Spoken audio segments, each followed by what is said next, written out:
Well, hi, I'm Bob Weir with another interview of People in the News in North Texas. My guest today is Jim Pierson, candidate for Place 1 on the Flower Mound Council. Thank you for being here, Jim. Thanks for having me, Bob. If you would please begin by telling our viewers something about your background. Well, it's a long one, all right. Well, if you can do it in under 20 minutes, it'll work. The others are at an advantage because they've only been around about half as long as I have. So. Yeah, I know what you mean, yeah. 34 years ago, I guess it was, 1984, my family had been coming out here for a while, mostly to shoot off fireworks at Lake Grapevine. We happened to meet a gentleman that was part-time real estate in the area, because Flower Mound was only about 6,500 people at the time, and he took us out and showed us a piece of property out off a high road. Well, we fell in love with it. Bought it and been here ever since. Same house, raised 2 children here. It's a beautiful, beautiful sound.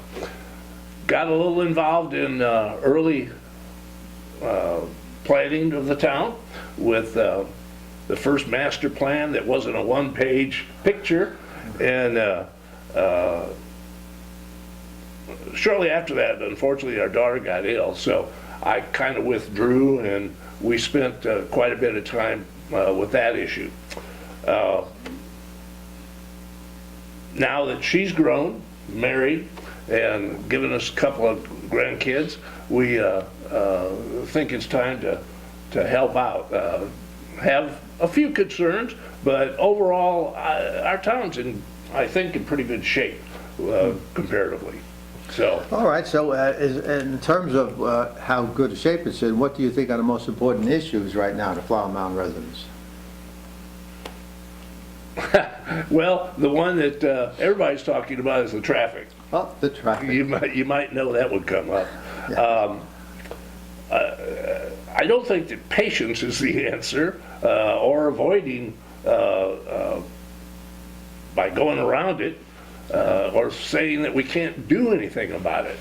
There are 77,000 trips per day that enter into our northern end of 2499. That means those are coming from outside Flower Mound. Wow. Other than a few that might be traveling up and down 34 or 407.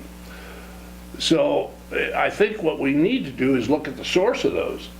At that point where they enter, we're about 1.5 miles from I-35. So what could we do in cooperation with Denton County and the state in encouraging, in some manner, those drivers that are coming from further north to proceed in a different direction? I think that's worth exploring. I think the process that the town's already involved in synchronization of lights to help traffic move smoother is a good one. I would also like to see us do something towards Morris in not enlarging it, but widening the lanes some to make it a safer passage, adding some left turn lanes, some right turn lanes where necessary, so when the kiddos go to school, they're safer. All right, I think that's really. So there are some things that can be done about the traffic. I think so. All right, let's move on to the master plan. Do you think the current council members are adhering to it? You know, you hate to just use one-word answers because there's always extenuating circumstances. I think we've lost sight of our vision. The master plan has been, in essence, the same since I moved here in early 80s. And yet, I hear people all around town saying, well, this shouldn't have been done or that shouldn't have been done. The fact of the matter is, the people that are in the council and people that work in the town government and town staff, they're not bad people. They're not making bad decisions. They're simply following what they think is the right thing. So citizens have to be involved if they disagree at election time. And in essence, I think that we can right some of the wrongs that people think have been done, but some of them are on the ground. So we need to fix those, make them better. Well, do you think there are circumstances under which the master plans can be changed? Yeah, sure. It's impossible. None of us is perfect. None of us are great planners.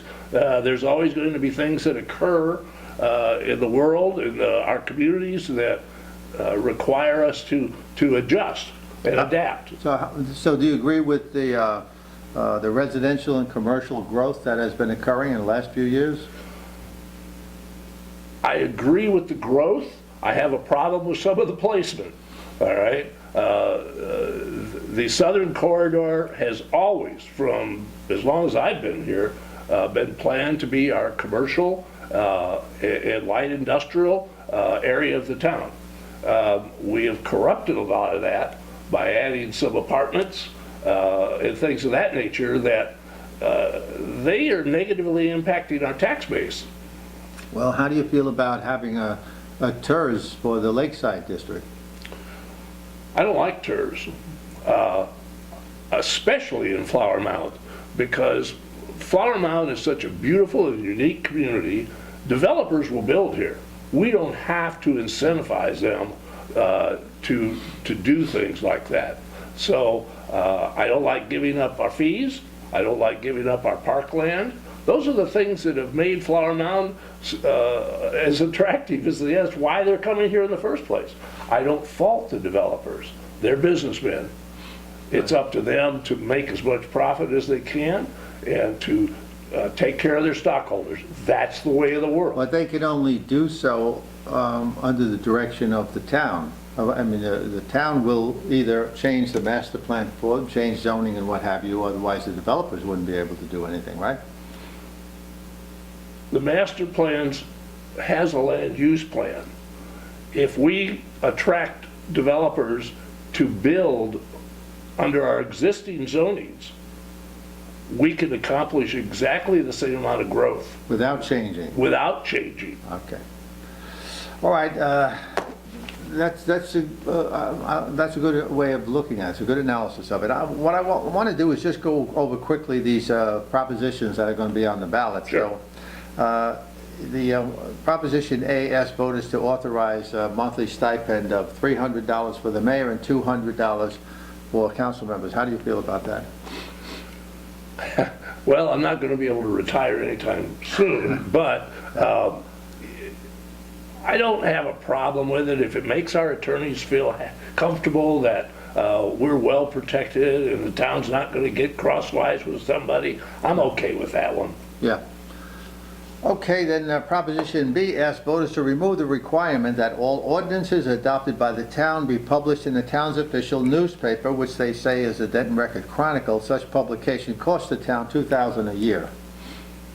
Don't like it. All right, that goes to my hot button, which is transparency. Okay, so you would not remove it.